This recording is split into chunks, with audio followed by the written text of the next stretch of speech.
I'll be getting all the questions, I would imagine. Any, before we get into any game plan for the press conference? No game plan. See how it turns out.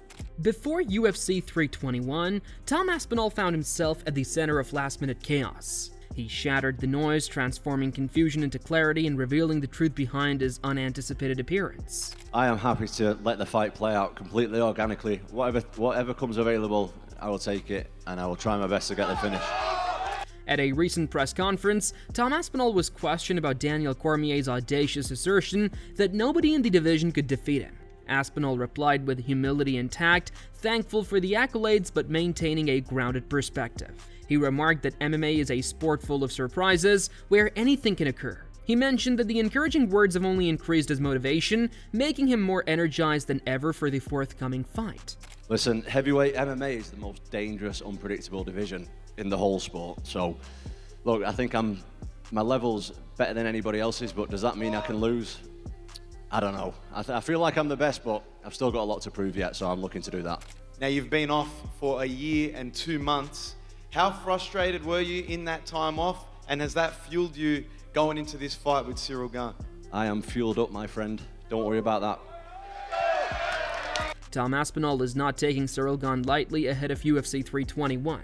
In a conversation with Daniel Cormier, he said about Gane, he's going to be better than before. He has been through all these big fights, he has had them losses, no doubt he has learned from his losses.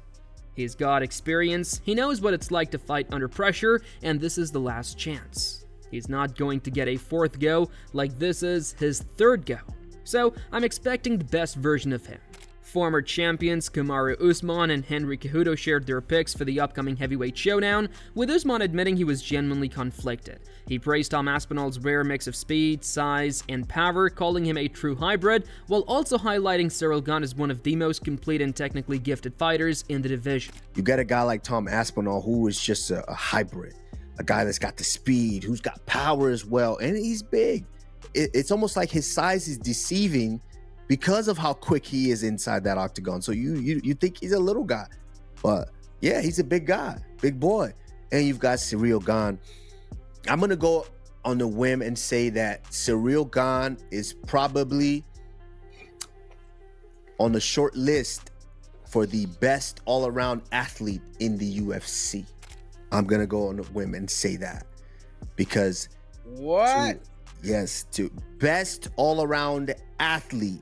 For what it takes to be an athlete, the one thing I haven't seen him do is hit a golf club, hit a golf ball, swing a golf club. That's the one thing I haven't really seen him do. But for a guy like this, we measure being an athlete by how well you could run, jump, throw, right? How well you could run, jump, throw, and hand-eye coordination, all these things.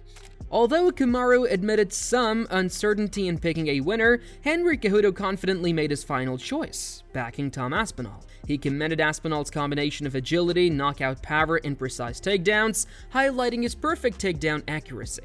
Cejudo described Aspinall as one of the most well-rounded heavyweights in the division, believing his complete skill set would give him the edge over Cyril Gane. This could legitimately be the first fight where I'm like, I don't know. I almost can't pick a guy here. I almost can't. All right. So let me help you out here. I gotta go with Tom. I gotta go with Tom because of his agility and his knockout power, and not just that, bro. The dude could take people down, man. You know, this dude. You know, right. Tom, and not just that, man. But he has 100% takedown accuracy. You know, according to the fighter stats. So. In his final predictions for the UFC 321, Demetrius Johnson praised Tom Aspinall's rapid rise in the heavyweight division, noting that despite his short tenure in the UFC, he has dominated every opponent he has faced. Johnson highlighted Aspinall's knockout power, pointing to his finishes over Curtis Blades and Marcin Tybura, as well as his rare naked choke victory over Andrei Arlovski. He added that aside from the setback of his knee injury, Aspinall's current form makes him a threat to anyone in the division. What he's been able to do inside the UFC in the heavyweight division is he has the shortest fight time in the whole entire company, meaning that he blasts to everybody each time he fights, whether it's submission game or if he's knocking them out. And that's one thing people don't talk about when it comes to Tom Aspinall. This man can knock you out, and he can also submit you. He submitted Volkov with a Kimura from half guard. He's also knocked out Curtis Blades. Now, the only blemish he has on his record is when he had that nasty knee injury from Curtis Blades the first time they met. On the other hand, Ciryl Gane is a skilled striker with sharp push kicks and solid technique, having trained with top Olympic gold medalist wrestlers to refine his game. However, his grappling remains his biggest weakness, often exposing him to danger when the fight hits the mat.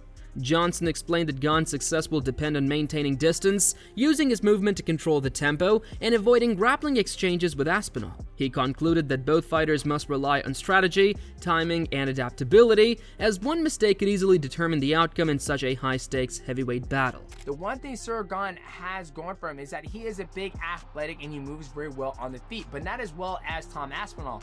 Ciryl Gane does have great kicks. He does have a good right hand. He's very dynamic with his kicks and his push kicks. And in Ciryl Gane's camp, getting ready for Tom Aspinall, he's been wrestling with the Olympic gold medalist in wrestling to make sure his wrestling is sharp. Now, we're going to see if this pays off. Hopefully, they did a lot of work against the cage, because that's where Tom Aspinall succeeds in all his takedowns. Ciryl Gane's biggest weakness is his grappling. How he's been finished from John Jones, and when he fought Volkov, he kept trying to wrestle up, giving up his head and arm. And when he was also fighting Volkov, he had Volkov in a Kimura, and he didn't know what to do with it. He had a great position. He had the leg around his hip. He could have popped up or come around outside the back and locked up a triangle. His grappling awareness just isn't where it should be, you know, when it comes to, like, you know, you're fighting for a world championship in mixed martial arts. In a recent preview, Dominic Cruz praised Tom Aspinall as the fighter no one in the heavyweight division wants to face. He highlighted Aspinall's combination of speed, power, and skill, noting that his dominant performances and ability to control opponents put him on a level above everyone else. Cruz emphasized that Aspinall's composure, technique, and physical attributes make him a tough matchup for any contender. Right. That said everything. Like that, you're answering your own question. He is the man. Nobody wants to fight him. Nobody can compete with him. He's levels above everybody. John Jones doesn't want to fight him because he's the real youngster, a real heavyweight that is a real problem. It's a fact. He didn't fight Stipe Miocic on accident. Okay, that was a choice. You can go to the best in the division who's already champion, or you can go after the old guy who used to be, that's been retired. Cruz also mentioned John Jones, suggesting he might hesitate to face Aspinall. He highlighted Aspinall as the next generation heavyweight, young, explosive, and well-rounded, and called him the legitimate champion, noting that a fight with Jones could have settled who truly dominates the division. Doing firefighting for 5 years, chopping down trees. Like, I love Stipe Miocic. I was there when he was rising to the top. But he's not the champion. Tom Aspinall was. That's the guy John Jones should have fought that he didn't. And that's a fact. That's the man right there. Tim Welch weighed in on the UFC 321 matchup, praising Tom Aspinall's skill, composure, and ability to stay calm in high-pressure moments inside the cage. He noted that Aspinall has already faced and defeated some of the biggest, toughest opponents in the division, proving his mental toughness and adaptability. According to Welch, the key to victory for Aspinall lies in staying patient and composed, as rushing in could cost him against a technical striker like Gane. He's probably one of the most athletic guys in the heavyweight division. His speed, he's as fast as a lot of middleweights. Explosive. He flurries on people and they don't even have a chance to respond. He does float his chin a bit. I talked about it in the breakdowns with Tom. He floats his chin a bit. When he starts teeing off on people, that chin goes above the shoulders. Again, Tom Aspinall, Curtis Blades, Sergey Pavlovich, Marcin Tybura, he runs through these guys. He runs through these guys. He hurts them and he puts them away. Very explosive. He added that Aspinall possesses every quality needed to meet the high expectations placed upon him, including power, speed, composure, and a well-rounded skill set that makes him dangerous in every area of the fight. However, Welch pointed out that Ciryl Gane's best path to victory lies in his precise counterpunching and impeccable timing, qualities that could disrupt Aspinall's rhythm if used effectively. He concluded that this matchup will depend on who can remain calm under pressure and execute their game plan with greater discipline when the heat is on. So if Ciryl Gane can take this fight later in the match, He's not going to be used to being there. He's went 5 rounds versus Volkov. He's went 5 rounds versus Francis Ngannou, who again is another hard puncher. Cyril Gane is 35 years old, 13-2. He's 6'5", 246, shredded. 246 with abs, 6 KOs, 3 submissions, 4 decisions. Cyril Gane's a southpaw, and this is the thing, he counter punches very well.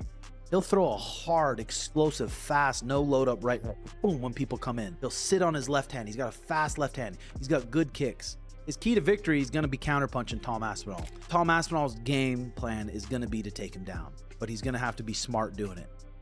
He's going to have to be smart doing it, and if he does hurt Cyril Gane, he's going to have to be smart when he's flurrying on him, because Cyril Gane, like I said, counterpunches very well. Tom Aspinall's keys to victory: stay patient, stay patient. When he does hurt him or clip him, take him down to the ground. Get on top of him, wear on him in half guard, stay on top, half guard. Chael Sonnen praised Daniel Cormier for the way he highlighted Tom Aspinall's position in the heavyweight division. Cormier acknowledged Aspinall's strong standing, noting that he's in a unique spot. He's the best guy in the division, and after facing Cyril, even if John Jones returns, he would still have to contend with Pereira. With these key pieces out of the immediate picture, Aspinall is in a great position to defend his title and establish himself as the top fighter without facing significant danger. Sonnen applauded Cormier for recognizing Aspinall's rise and accurately reading the state of the division. Daniel's message was really great. But, you know, he lowered his voice for a reason. He didn't want all of us out there. And so Daniel's building Tom up. He's telling me, you're in a really unique spot. You are the best guy in the division, but once you get through Cyril, right? If Jones ain't coming back, or even if he is, he's got his hands full with Pierre, like these pieces are off the board. You're in this really great spot where you can go out and you can defend a title. Speaking of Gane's abilities, Teddy Atlas said that he has improved in ways that allow him to survive in tough situations and protect himself more effectively. His takedown defense has also become much stronger. While Aspinall is a skilled fighter and striker, Gane is an excellent counterpuncher, and if the fight stays on the feet, he can use his counterpunching skills to his advantage. But Gane has improved in that area, at least to the point where he can survive. He can, protect himself. He can, his takedown defense and his defense when taken down has become much better. But Aspinall, no doubt, has a big edge there. But as far as the striking, and I would think it's going to be a striking match for the most part, Gane's a pretty good striker. He's got good legs. He ain't going to be cement-footed in there.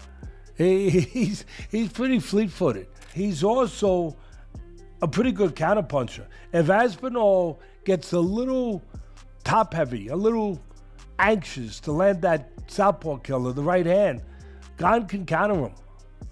So don't go to sleep on that so quick, 5-1, because Gane, I think, will have a chance to match up with him in the striking, to do some countering, to use his legs, to keep Aspinall off bounds a little bit, to use his length, to use his jab, to use his southpaw position and technique, and everything that being a southpaw in an awkward way. Teddy Atlas also mentioned that Tom Aspinall could gain an edge through the mental aspect of the fight. He noted that there is always something to overcome in a matchup, and if Aspinall can handle any challenges that arise, he has the potential to win the fight. At the end of the day, where I really give the edge to Aspinall is the mental area. And I'm big on that. That I think he's maybe a little stouter, a little more dependable, a little bit more together in the mental area. And like I always say, a fight ain't a fight till there's something to overcome. And then you find out. I'll say if that something to overcome happens, Aspinall will overcome it and he'll win. As UFC 321 approaches, the anticipation surrounding Tom Aspinall versus Cyril Gane has reached a fever pitch. From praise by legends like Daniel Cormier, Chael Sonnen, Dominic Cruz, and insights from former champions like Kamaru Usman and Henry Cejudo, it is clear that Aspinall is viewed as a generational talent. His combination of speed, power, precise takedowns, and composure under pressure sets him apart as a fighter capable of dominating the heavyweight division, while Gane's technical striking and countering abilities make this a truly compelling clash of styles.